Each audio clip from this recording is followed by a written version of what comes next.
The bus rattled as it pulled away from the curb, its worn suspension groaning under the weight of the morning commuters. Another grey day in Philadelphia, where faces hid behind screens and hurried schedules, where the wealthy and the desperate shared the same streets but inhabited different worlds entirely. In the back row, a thin boy with attentive eyes, bare feet and hands firmly gripping a plastic bottle, counted the seconds until his final stop, the farmer's market on Rittenhouse Square.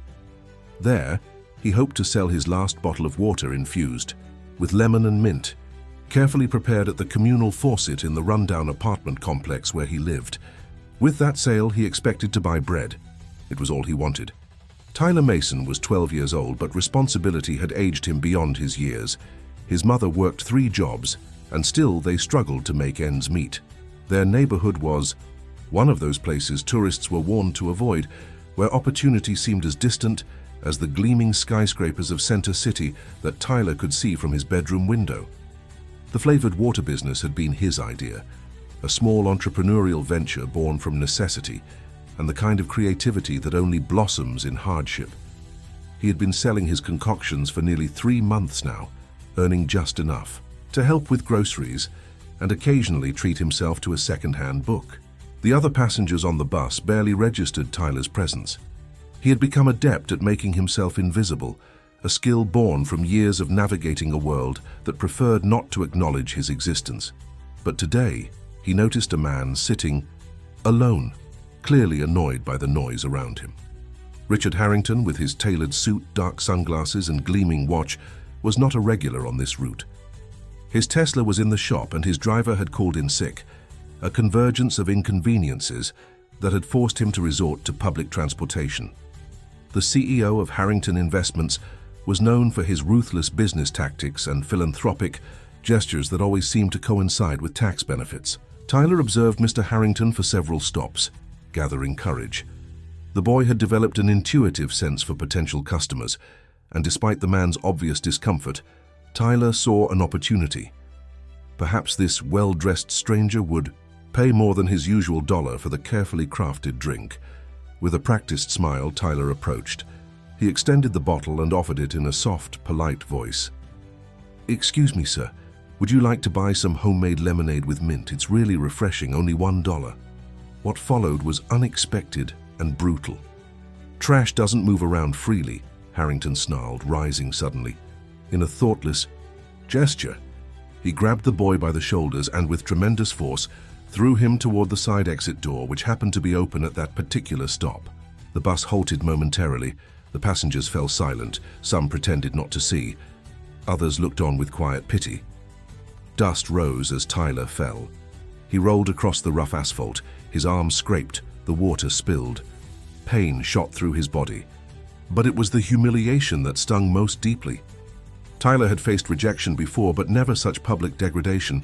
Tears welled in his eyes as he struggled to his knees, aware of the curious and pitying gazes from the bus windows. Mr. Harrington's face was visible through the glass, a smirk playing on his lips as the bus prepared to depart. But then, from the morning mist that hugged the Philadelphia streets, emerged a white horse. It appeared as if summoned by an invisible force. It was an animal of rare beauty, with calm eyes and an almost human expression.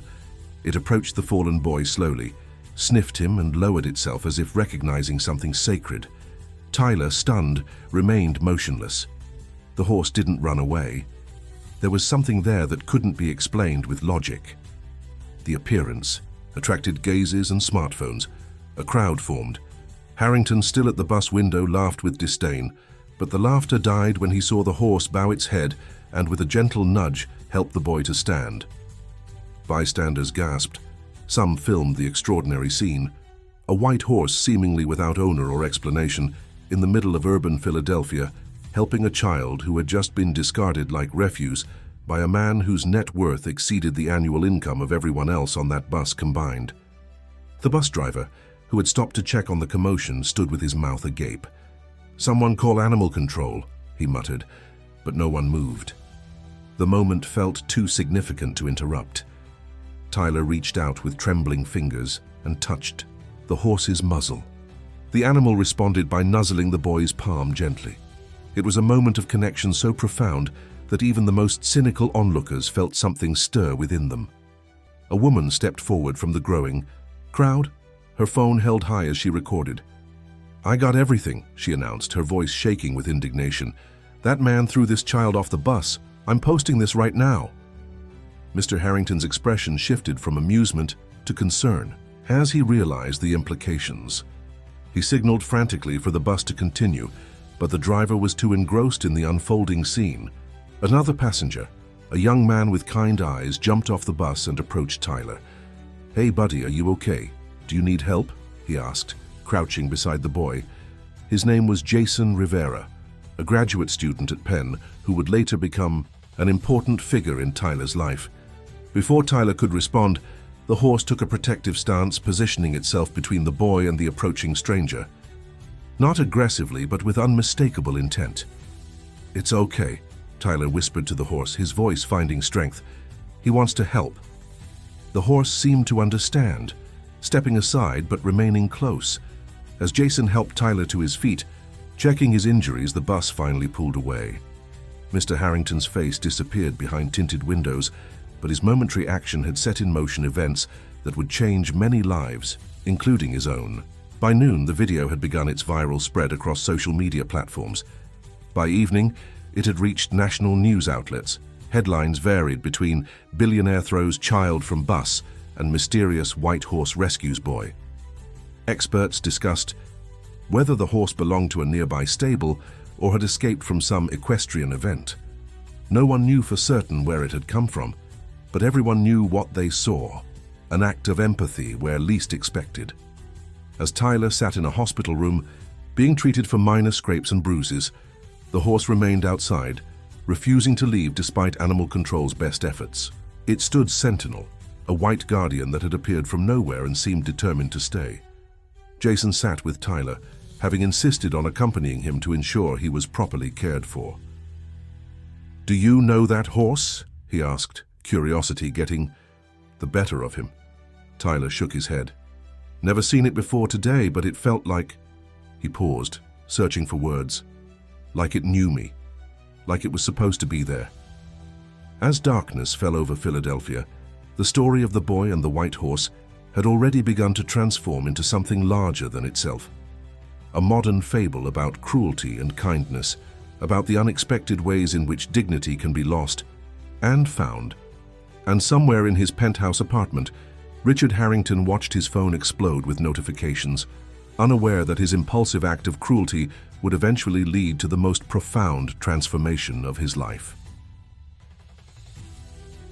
The morning. After the incident, Tyler woke up in an unfamiliar bed. The walls around him were painted a soft blue, not the peeling yellow of his bedroom at home. For a moment, confusion clouded his mind until memories of the previous day came rushing back. The bus, Mr. Harrington's rage, the fall, and the white horse. He sat up quickly, wincing at the soreness in his body. "Mom!" he called out, his voice small in the spacious room. The door opened, and his mother, Sarah Mason, entered with Jason Rivera following behind her. Sarah's face showed the strain of a night spent worrying. Dark circles underlined her eyes, but relief softened her expression when she saw Tyler awake. "Baby, how are you feeling?" she asked, rushing to his side. Sarah worked as a housekeeper at a downtown hotel, a cashier at a convenience store, and occasionally took on catering shifts at events. Her hands bore the calluses of constant labor, but her touch was infinitely gentle as she checked her son's bandaged arm. "I'm okay," Tyler assured her, though the scrapes and bruises told a different story. He looked past his mother to Jason. "What happened to the horse?" Jason exchanged a glance with Sarah before answering. "It stayed outside the hospital all night. Animal control tried to capture it, but it somehow evaded them without ever really leaving. It's become quite the local sensation. News vans are parked outside." Tyler's eyes widened. "News vans? For me?" Sarah sat on the edge of the bed, taking her son's hand. "Tyler, the video of what happened to you, it's everywhere. That man who pushed you..." "Richard Harrington," Jason interjected. "He's the CEO of Harrington Investments, one of the wealthiest men in Philadelphia. He's facing serious backlash," Sarah continued, Your story has touched a lot of people. What Sarah didn't mention was the outpouring of support that had already begun.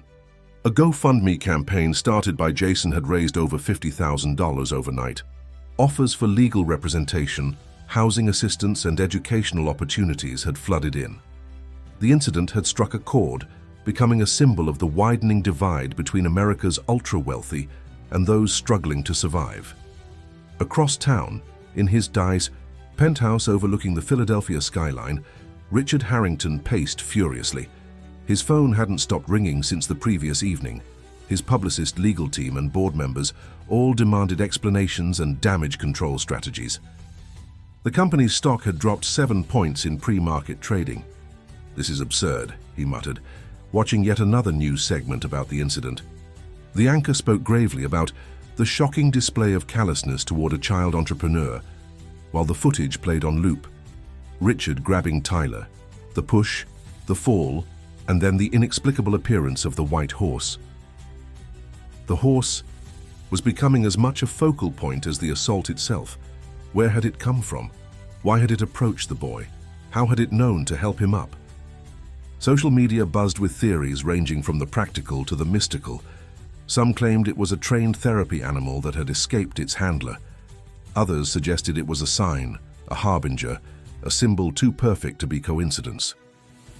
Richard's publicist, Vanessa Miller, sat on his Italian leather sofa, typing frantically on her laptop. "We need to get ahead of this," she insisted. "Issue a statement, make a substantial donation to a children's charity, schedule a press conference where you express deep remorse." Richard scoffed. "Remorse? For what? The kid was harassing me, invading my personal space." Vanessa looked up sharply. "Richard, I've been your publicist for 7 years. I've cleaned up your messes, spun your indiscretions, and maintained your image as a tough but fair business leader. But this..." She gestured to the television where the footage played yet again. "This is indefensible. That boy is 12 years old. He was selling water to buy food, and you threw him off a bus." The harsh truth hung in the air between them. Richard turned away, unwilling to acknowledge the gravity of his actions. He had built his empire on the principle that the world divided neatly into winners and losers. He had clawed his way up from upper-middle-class comfort to exceptional wealth through calculated risks and an unyielding belief in his superiority. The idea that he should apologize to a child from the projects was anathema to everything he stood for. "Fine," he finally conceded. "Draft a statement. Make a donation.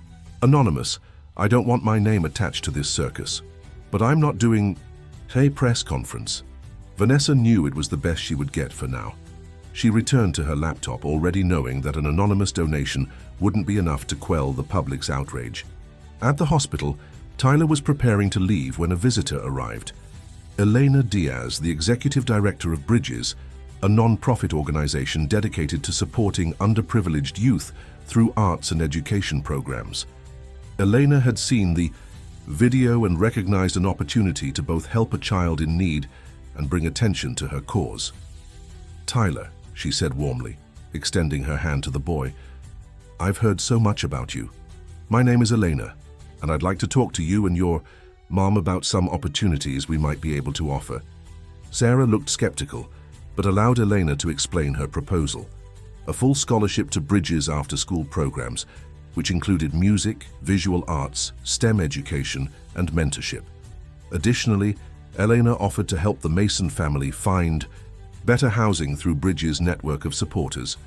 "Why would you do all this for us?" Sarah asked, protective instincts flaring. Eleanor's answer was simple. "Because what happened to Tyler has started an important conversation about dignity, compassion, and the disparities in our society. At Bridges, we believe every child deserves the chance to discover and develop their talents, regardless of their economic circumstances." As they discussed the details, Tyler's attention drifted to the window. From the 3rd floor of the hospital, he could see the white horse still standing vigilantly in the parking lot below, surrounded by a respectful crowd of onlookers. The animal seemed to sense his gaze, lifting its head to look directly at the window where Tyler stood. A connection, inexplicable but undeniable, thrummed between them. Meanwhile, the video continued its viral spread. News segments featured interviews with witnesses, including Jason Rivera, who spoke eloquently about the calm dignity with which Tyler had handled the traumatic event. Behavioral experts analyzed Richard Harrington's body language, pointing out the casual cruelty in his actions. Equine specialists debated the unusual behavior of the white horse, with some suggesting it must have been trained as a service animal to explain its gentle, purposeful interactions with the injured boy. By evening, the story had evolved beyond the incident itself. It had become a parable about American society, the wealthy executive who saw a child as an annoyance to be discarded, the mysterious white horse that appeared like a deus ex, machina to restore faith in compassion, and the resilient boy caught between these powerful symbols. Public opinion had divided largely along predictable lines. Many called for boycotts of Harrington Investments and its subsidiaries. Others, particularly in business circles, defended Richard's right to personal space and questioned why a child was selling water unsupervised.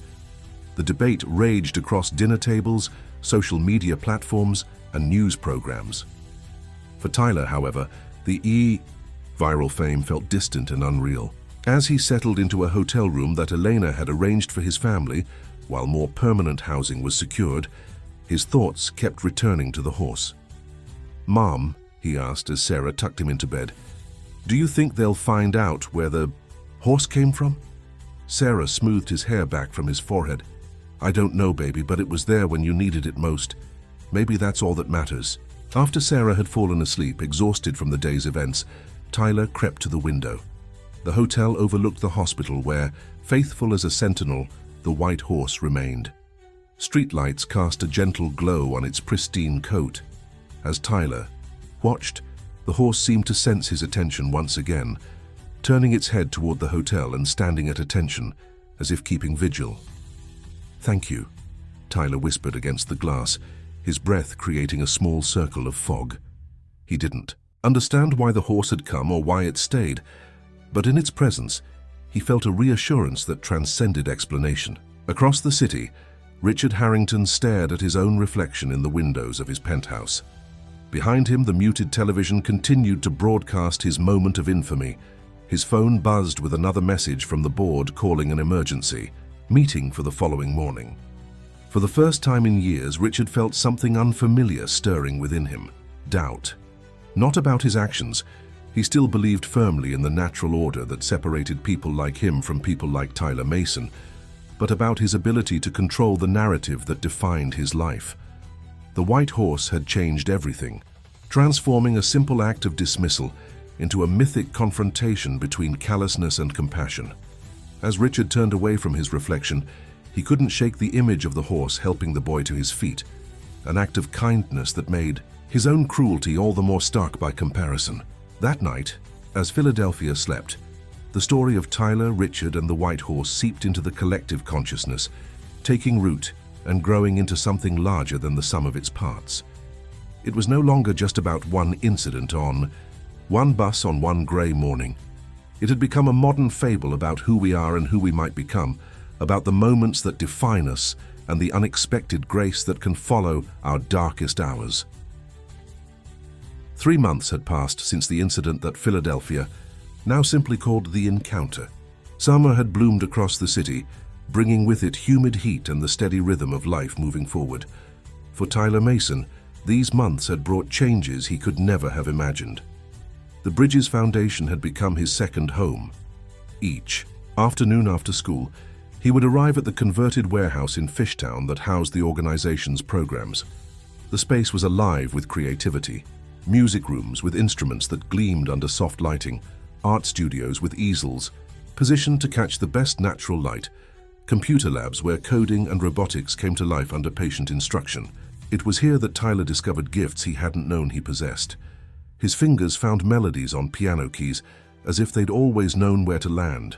His mind grasped mathematical concepts with an intuitive understanding that amazed his mentors. His drawings, once hesitant, now flowed with increasing confidence and expression. "He's remarkable," Elena Diaz told Sarah during one of their weekly check-ins. They sat in Elena's office, a warm space filled with artwork created by program participants over the years. Through the window they could see Tyler in the courtyard, sitting cross-legged beside the white horse that had become his constant companion. The horse, now known simply as Guardian, since no owner had ever come forward to claim it, had been officially designated as a therapy animal through a special arrangement with city officials. The unusual bond between boy and horse had proven too meaningful to sever through bureaucratic regulations. "It's like he's been waiting his whole life for someone to hand him the right tools," Elena continued, watching as Tyler read aloud from a book, the horse listening with apparent interest. "His music teacher says he has perfect pitch. His math scores have jumped 3 grade levels. And his art," she gestured to a painting hanging on her wall, a stunning rendition of a Philadelphia street scene at dawn, with light breaking through clouds, in a way that suggested both struggle and hope. Sarah's eyes filled with tears as she looked at her son's creation. The Mason family now lived in a modest but comfortable apartment arranged through Bridges' housing assistance program. Sarah had been able to reduce her workload to just one full-time position as an administrative assistant at a local hospital, a job Elena had helped her secure. The viral fundraiser had provided a financial cushion that allowed Sarah, for the first time in Tyler's life, to be home when he returned from school. "I always knew he was special," Sarah said softly. "I just never had the means to help him." Show the world. Across town in the gleaming offices of Harrington Investments, Richard Harrington faced his board of directors for what felt like the 100th time since the encounter. The conference room had once been his domain, a place where his word was treated as gospel. Now it felt more like a tribunal. "The numbers don't lie, Richard," said Margaret Chen, the CFO and longest-serving board member. Her voice was measured but firm as she gestured to the projection on the wall. "We've lost 17% of our market value since the incident. 3 major clients have pulled their accounts. The public relations nightmare continues despite Vanessa's best efforts." Richard loosened his tie slightly, feeling uncharacteristically defensive. "This is absurd. It's been 3 months. People have the attention span of goldfish. They should have moved on to the next outrage by now." Margaret exchanged glances with the other board members before responding. "The problem, Richard, is that this story has legs. It isn't just about one moment of indiscretion. It's become emblematic of a larger conversation about wealth, privilege, and responsibility. The boy, the horse, it's like something out of a fable. People aren't forgetting because the narrative keeps evolving." She was right, though Richard was loath to admit it. What had begun as a viral video had transformed into a sustained cultural moment. Tyler Mason had become a reluctant symbol of resilience, his progress at Bridges chronicled by media outlets hungry for positive developments in the story. The white horse, with its mysterious appearance and steadfast loyalty, had captured the public imagination in a way that felt almost mythical. Meanwhile, Richard had become the villain in this modern parable, the embodiment of callous wealth, the man who saw a child as disposable. His initial refusal to apologize had only cemented this perception. His subsequent attempts at damage control, anonymous donations, a carefully worded statement expressing regret for the unfortunate interaction, had been dismissed as insincere by a public already convinced of his character. "So what do you suggest?" Richard asked, unable to keep the edge from his voice. The board's suggestion was unanimous. Richard needed to step back from his public role as CEO. Not permanently, they assured him, but long enough for the company to rehabilitate its image. They had already selected an interim CEO, Lydia Wallace, the current COO, who was respected within the industry and, crucially, had a reputation for ethical leadership and community involvement. Richard's protests died on his lips as he realized the decision had been made before he'd even entered the room. He was being sidelined in his own company, a humiliation he had never anticipated. As he cleared out his office later that day, placing family photos and awards into a cardboard box, Richard's resentment festered. His empire was crumbling because of one impulsive moment, one street kid, one inexplicable horse. It wasn't fair. It wasn't right. But as he stood at the floor-to-ceiling windows overlooking the city he had once felt he owned, an unwelcome thought intruded. Perhaps this was exactly what was right. Perhaps this was exactly what was fair. He pushed the thought away, unwilling to confront the implications of truly examining his actions and their consequences. Meanwhile, at Bridges, Tyler sat at a piano, his fingers dancing across the keys as he worked through a piece by Bach. His teacher, Mr. Sandoval, watched with undisguised pride. In just 3 months, Tyler had progressed from basic scales to complex compositions, his natural talent flourishing under proper instruction. "That's excellent, Tyler," Mr. Sandoval said as the boy completed the piece. "Your technical skill is developing beautifully. Now, let's work on bringing more emotion into the middle section." Remember, Bach wasn't just writing notes. He was expressing something profound about the human experience. Tyler nodded, serious and attentive. He had approached every opportunity at Bridges with the same hunger for knowledge, the same determination to absorb everything offered to him. It wasn't just gratitude driving him, though he certainly felt thankful for the chances he'd been given. It was as if a door had opened to a version of himself he'd always sensed existed, but had never been able to access. "Can I try something different?" Tyler asked, his fingers hovering over the keys. Mr. Sandoval gestured encouragingly. Tyler closed his eyes and began to play, not Bach this time, but something entirely new, a melody that seemed to pour from some hidden wellspring within him. It was haunting and hopeful all at once, a musical narrative that spoke of struggle and unexpected grace. When he finished, he opened his eyes to find Mr. Sandoval staring at him in astonishment. "Tyler, was that an existing piece I'm not familiar with, or did you just compose that on the spot?" Tyler looked down at his hands, suddenly shy. "It just came to me. I've been hearing it in my head since that day with the horse." Mr. Sandoval sat beside Tyler on the piano bench. "You have a gift for composition as well as performance. That piece, it told your story, didn't it?" Tyler nodded. "Not just mine. It's about all of us, I think. About falling down and getting back up. About help coming from places you never expected." The teacher placed a hand on Tyler's shoulder. "We need to record that. With your permission, I'd like to share it with Elena. This is the kind of talent that deserves to be nurtured."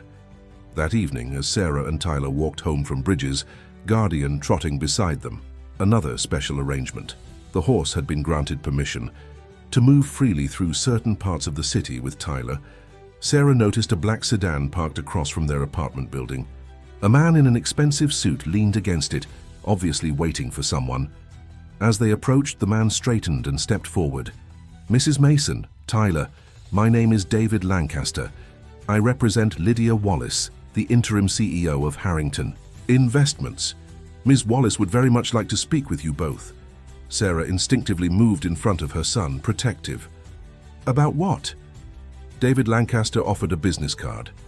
"About making amends, Mrs. Mason. About doing the right thing.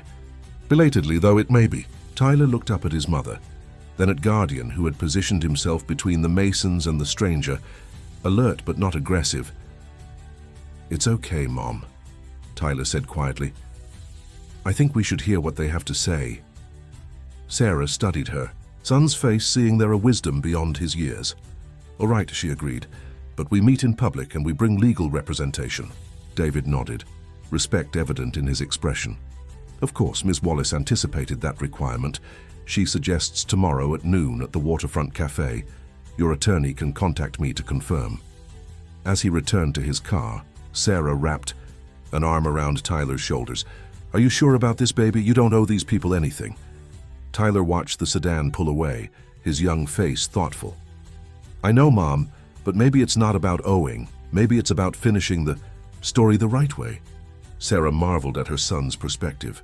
In the months since the encounter, she had watched him grow not just in skill and knowledge, but in emotional maturity.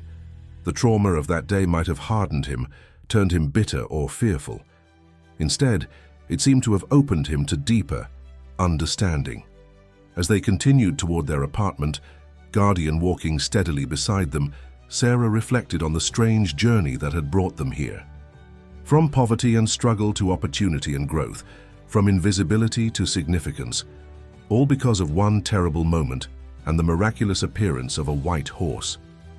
Sometimes, Tyler said suddenly, as if reading her thoughts, the worst thing that happens to you can lead to the best things. Sarah squeezed his shoulder, unable to speak past the lump in her throat.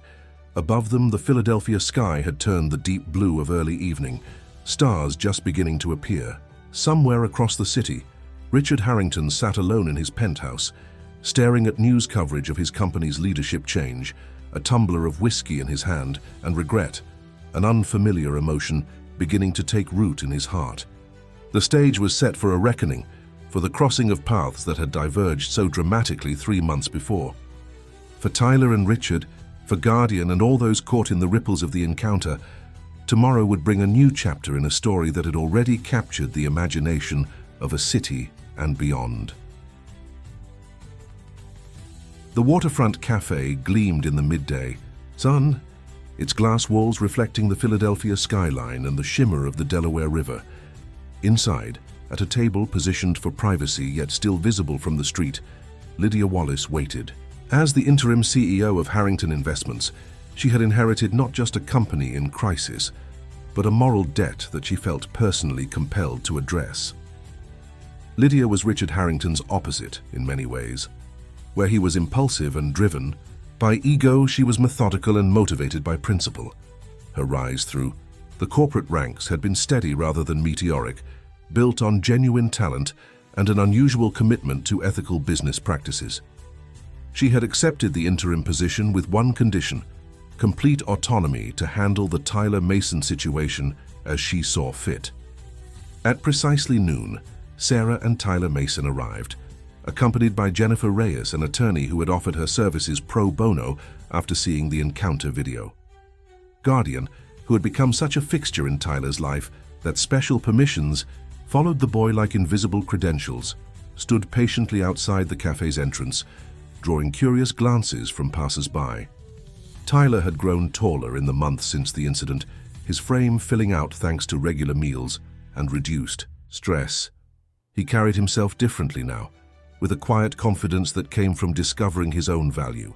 As they approached the table, Lydia stood, extending her hand first to Sarah, then to Ms. Reyes, and finally to Tyler, treating the 12-year-old with the same respect she would offer an adult.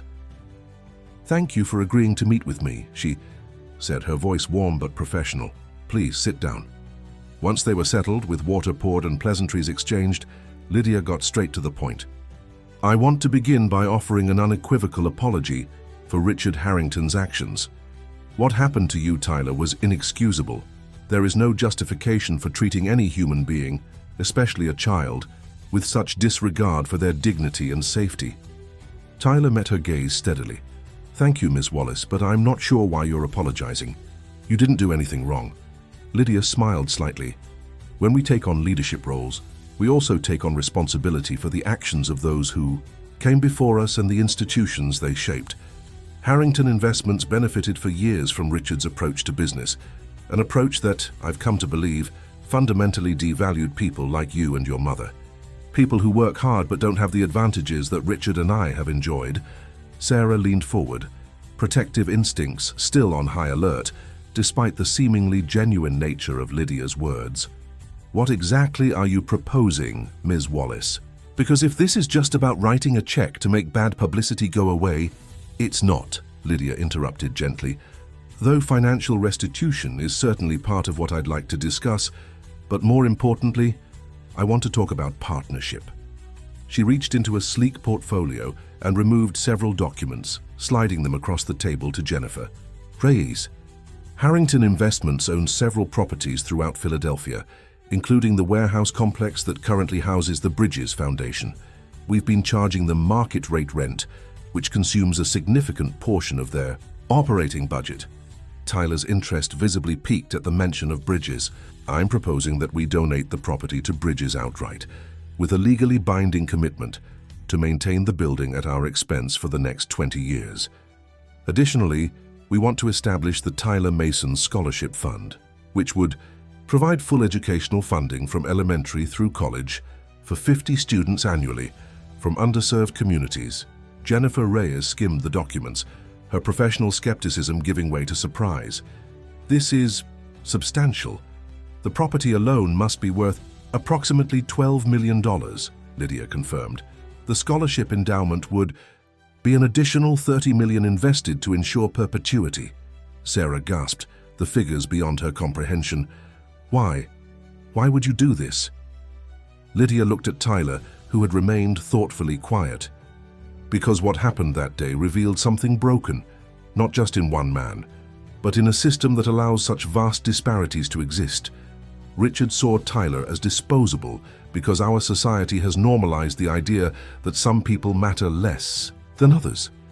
I can't change society overnight, but I can begin to repair the damage done by the company I now lead. Tyler finally spoke. And what does Mr. Harrington think about all this? The question was perceptive, cutting to the heart of the matter. Lydia's expression tightened almost imperceptibly. Richard is adjusting to his new role. He understands the necessity of these actions from a business perspective, if not yet from a moral one. What Lydia didn't share was the explosive argument that had erupted when she'd presented her plan to Richard. His initial reaction had been outrage, followed by threats to contest the board's decision to appoint her as interim CEO. It was only when she laid out the projected financial impacts of continuing to resist public opinion, including the very real possibility of the company's collapse, that he had reluctantly acquiesced. Jennifer Reyes continued to review the documents. These terms are extraordinarily generous, almost too generous. What are you asking for in return? It was a fair question, one that Lydia had anticipated. Two things. First, we'd like Tyler and his mother to be present at the public announcement of these initiatives. Their endorsement would lend credibility to our commitment to change. Sarah and Jennifer exchanged glances, communicating silently about the reasonableness of this request. And second, Jennifer prompted. Second, Lydia continued, we'd like Tyler to consider allowing Bridges to collaborate with a documentary filmmaker who has approached us about telling this story. All proceeds would go to the scholarship fund, and Tyler would have approval rights over how he and his family are portrayed. Tyler looked at his mother, then at his attorney before responding. Would Mr. Harrington be part of this documentary? Lydia hesitated. The filmmaker has requested his participation, yes, but your involvement would not be contingent on his agreement. Tyler fell silent, considering. Outside the cafe, Guardian had attracted a small crowd of admirers. The white horse remained focused on the building's entrance, as if aware of the important conversation taking place inside. After several minutes, Tyler spoke again. I need to think about it. Not about the donation to Bridges or the scholarships. Those things should happen regardless of what I decide. But about being in a documentary, about seeing Mr. Harrington again, I need time. Lydia nodded, respect evident in her expression. Of course, take all the time you need. As the meeting concluded, with contact information exchanged and promises to reconnect within the week, Tyler paused before leaving. Ms. Wallace, can I ask you something? Certainly, Tyler. Do you believe people can change, really change, I mean, not just act differently because they have to, but actually become different on the inside? It was a profound question from a 12-year-old, one that caught Lydia off guard with its insight. She considered her answer carefully.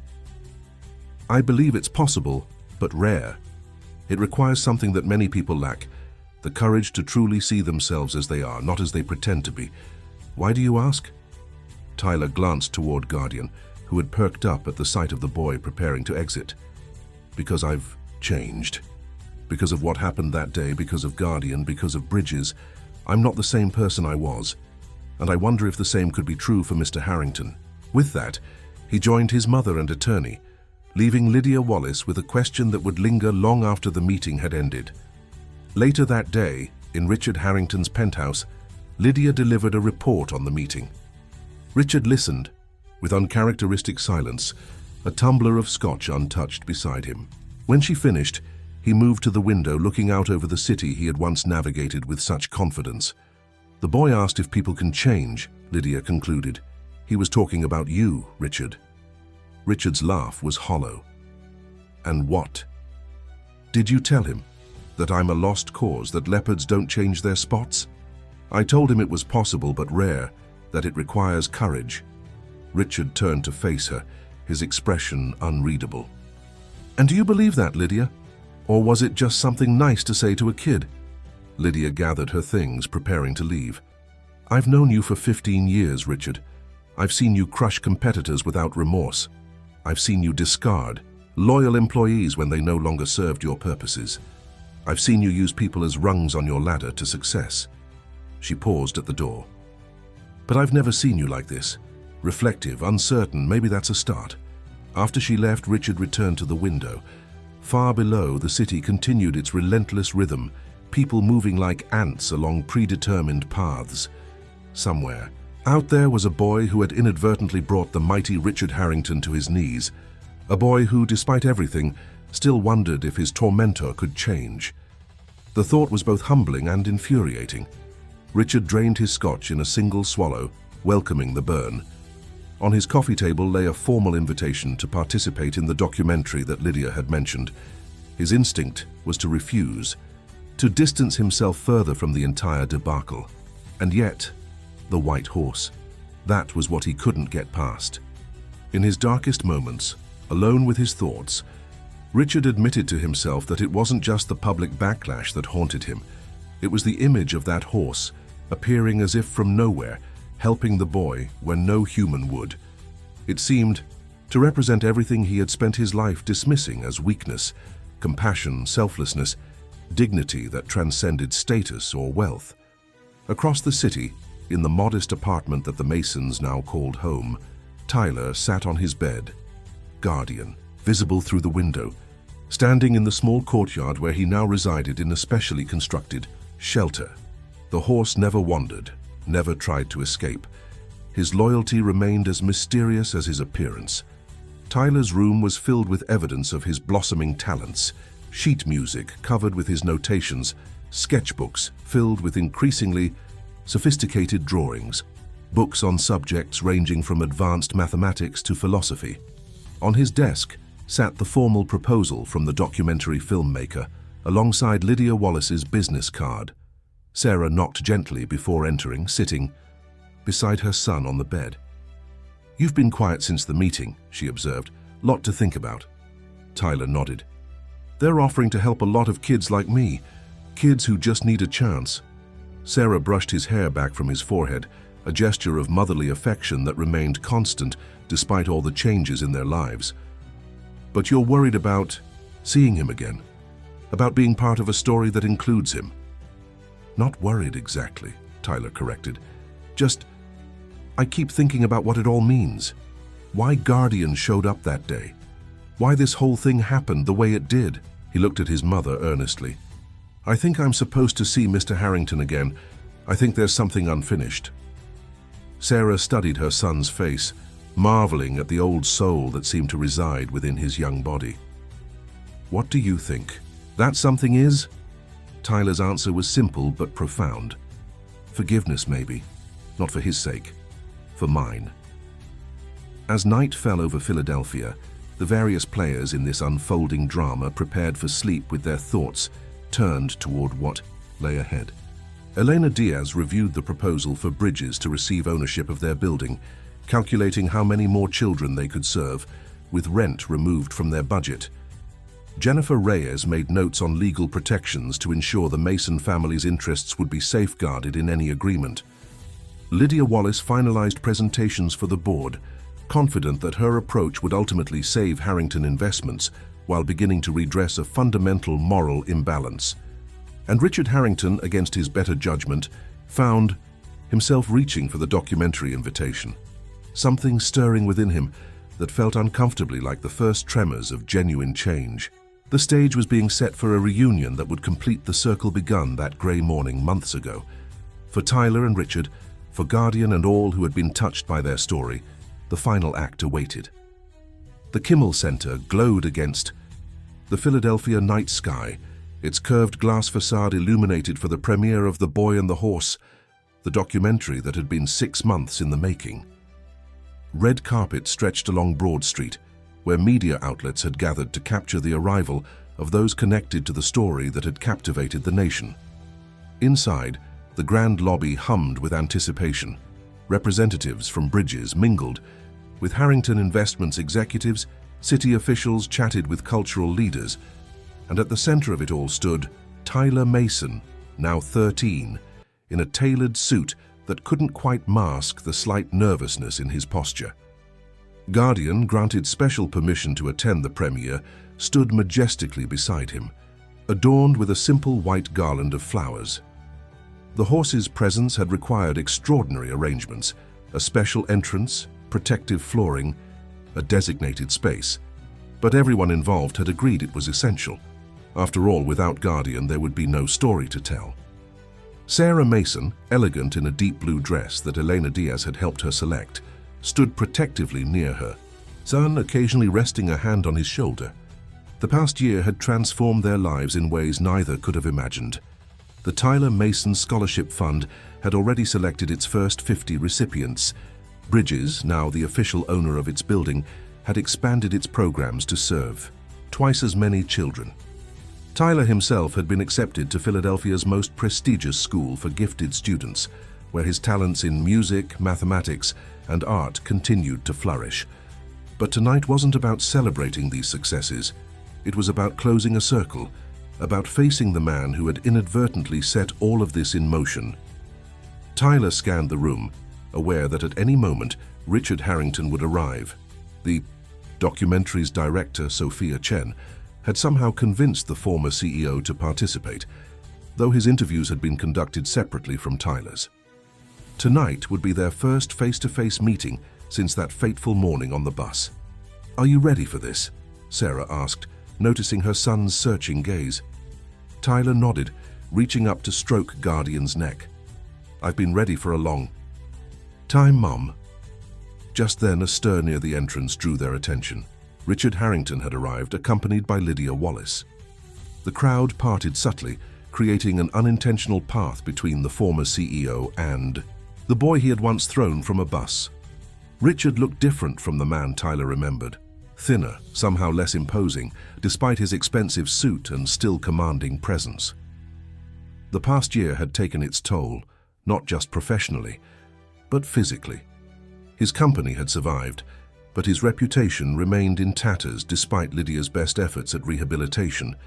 For months, Richard had resisted participating in the documentary, viewing it as the final humiliation in what he still occasionally thought of as an overblown incident.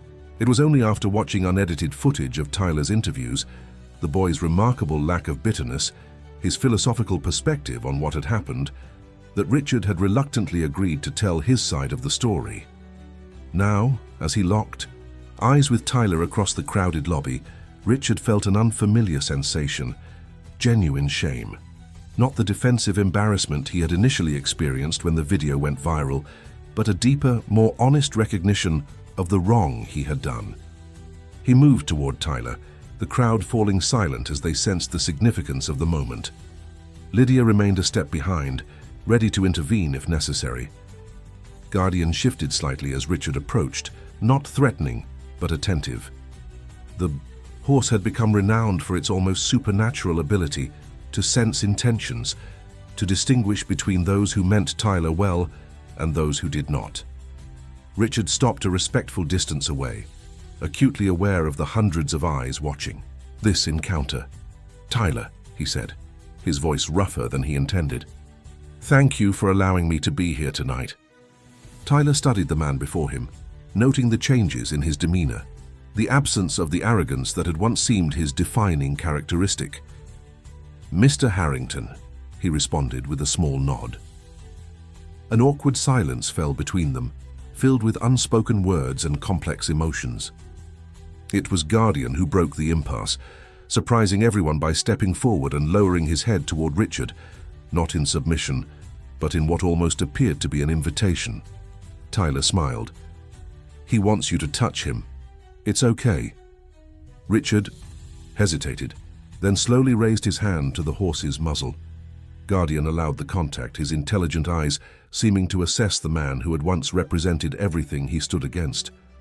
"I don't understand," Richard murmured, genuine wonder in his voice. "After what I did, Guardian sees something in you," Tyler said simply, "something worth acknowledging." Sophia Chen approached, sensing that this unscripted moment was perhaps more powerful than anything she had captured for her film.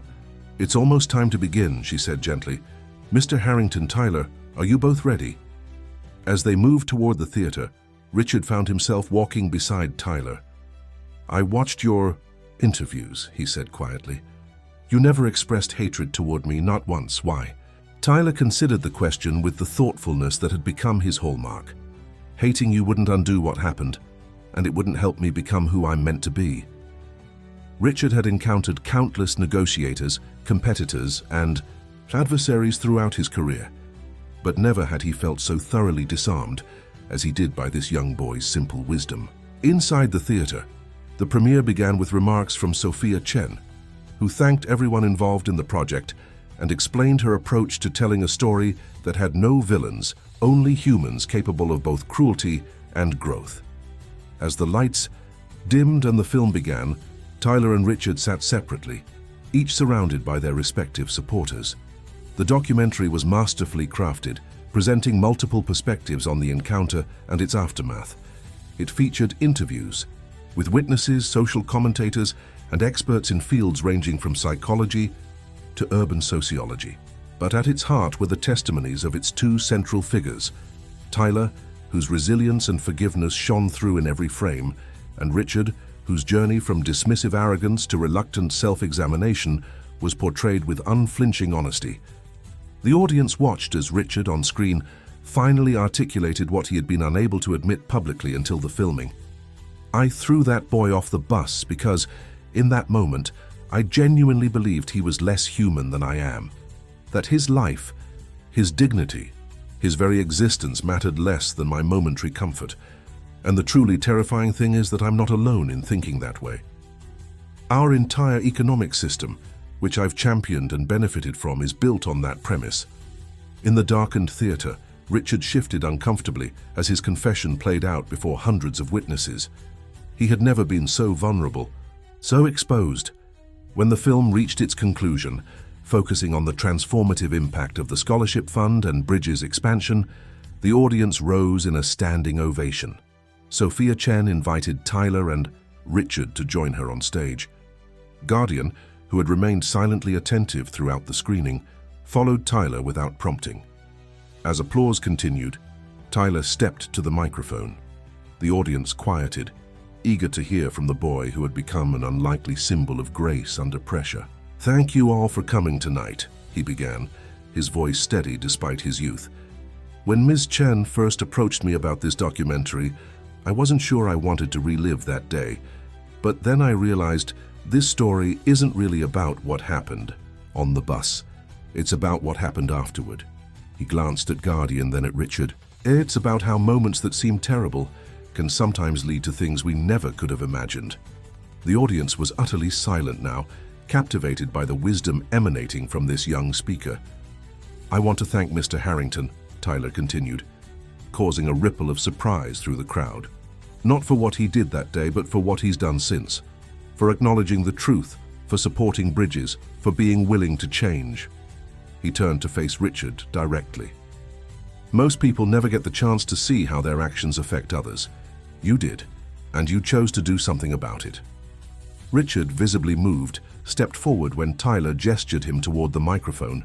He had prepared remarks, carefully, crafted with Vanessa's help, but in that moment they seemed inadequate. Instead, he spoke from a place of raw honesty. "I don't deserve your thanks, Tyler, or your forgiveness. What I did was unforgivable, not just because it was cruel to you specifically, but because it revealed a fundamental flaw in how I've lived my entire life." He paused, gathering himself. "The truth is, I've spent a year trying to understand why I did what I did that day. And the answer is both simple and devastating. I didn't see you as fully human. I saw you as an irritation to be removed from my space." The audience stirred uncomfortably at this brutal honesty. "What I've learned, what you've taught me, is that this way of seeing others isn't natural. It's learned, and it can be unlearned." He turned to address the broader audience. "The funds we've provided to Bridges and the scholarship program aren't charity. They're restitution. They're an acknowledgement that our society's prosperity depends on recognizing the full humanity and potential of every person, not just those born into privilege. As the event concluded and guests moved to the reception, Tyler found himself standing once again face to face with Richard. Guardian positioned himself slightly between them, not protectively now, but almost as if facilitating their interaction. "There's something I've wanted to say to you," Tyler said, his voice low enough that only Richard could hear. "Something I've thought about saying since that day." Richard braced himself, uncertain what would come next. Tyler looked up at him, his young face solemn but not unkind. "Thank you for throwing me off that bus. If you hadn't done that, I never would have met Guardian." The words hit Richard like a physical blow, not because they were meant to hurt. They weren't. But because they represented a perspective so fundamentally different from his own that they forced him to see the entire sequence of events in a new light. What he had intended as an act of dismissal had become, in Tyler's narrative, the catalyst for transformation. Before Richard could respond, Mayor Williams approached to congratulate Sophia Chen on the film, pulling Tyler into the conversation. And the moment passed, but the words lingered, echoing in Richard's mind as he moved through the reception, accepting both criticism and cautious respect from various attendees. Later that evening, as the event wound down and guests began to depart, Richard found himself alone in a quiet corner of the lobby. Most of his former colleagues had left, as had the press. He stood watching Tyler, Sarah, and the Bridges team celebrate with genuine joy, Guardian still faithfully at the boys' side. Lydia approached, handing Richard a glass of water. "What are you thinking?" she asked, having come to know him well enough over the past year to recognize his contemplative expression. Richard took a sip before answering. "I'm thinking about what Tyler said to me, about being grateful for what happened because it led him to the horse." He shook his head slightly. "I don't understand that kind of thinking. I don't know if I ever will." Lydia considered this. Maybe that's the point. Maybe some wisdom isn't meant to be understood intellectually. Maybe it's meant to be witnessed. Richard watched as Tyler laughed at something Elena said, the sound bright and genuine. "He's going to be remarkable, isn't he? Whatever he chooses to do with his life." "He already is remarkable," Lydia corrected gently. "And so is his capacity to see meaning in suffering, to find value even in mistreatment." As the night drew to a close, Tyler and Guardian prepared to leave, the horses' hoofbeats echoing in the now nearly empty lobby. Richard, acting on impulse, approached them one last time. "Tyler," he said, "I want you to know something. Whatever good has come from all of this, the scholarships, the support for Bridges, it doesn't excuse what I did, I understand that." Tyler looked up at him, his expression thoughtful. "I know, but that's not what matters now." "What does matter?" Richard asked, genuinely curious. Tyler smiled, patting Guardian's neck. "What matters is what we choose to do next. All of us." With that, he and Guardian followed Sarah toward the exit, leaving Richard with a question that felt like both a challenge and an invitation. Outside, the Kimmel Center, Philadelphia glowed under a canopy of stars. The city that had witnessed the beginning of this unlikely story now watched its continuation unfold. For Tyler and Guardian, for Sarah and the Bridges community, for Richard and Lydia and Harrington Investments, the story hadn't ended. It had simply revealed itself to be more complex, more interconnected, more rich with possibility than anyone could have imagined on that gray morning when a boy fell and a horse appeared. As Tyler gazed up at the night sky, Guardian standing, steadfast beside him, he reflected on the journey that had brought him here. From selling flavored water on buses to premiering a documentary about his life. From invisibility to influence. From being discarded to being valued. And through it all, the mysterious presence of Guardian, the white horse that had appeared from nowhere and changed everything. Some questions remained unanswered. No one had ever determined where Guardian had come from or why he had appeared at precisely that moment. The horse had simply entered their story when needed most and remained. As a living symbol of something beyond easy explanation, Tyler didn't need those answers. He understood on a level deeper than words that some mysteries aren't meant to be solved, only experienced. As their car arrived to take them home, Tyler whispered to Guardian, "We did it. We finished the circle." The horse nickered softly in response, as if confirming that this chapter might be complete, but their story continued. And somewhere in the night, a wealthy man who had once thought himself above the concerns of those beneath him on the social ladder was beginning to understand that true wealth might be measured not in dollars, but in dignity recognized, in humanity affirmed, in circles completed rather than hierarchies maintained. For what defines value? Who decides what deserves to exist to move freely through the world? And why sometimes does nobility wear the most unexpected forms? These questions would linger long after the premiere, long after the documentary had made its way into the wider world. They would challenge assumptions, provoke conversations, inspire changes both personal and systemic. Just as Tyler had transformed from a boy selling water to a symbol of resilience and wisdom, the story itself had grown from a viral video to a modern parable about who we are and who we might become. And at its heart remained a boy, a horse, and the mysterious grace that sometimes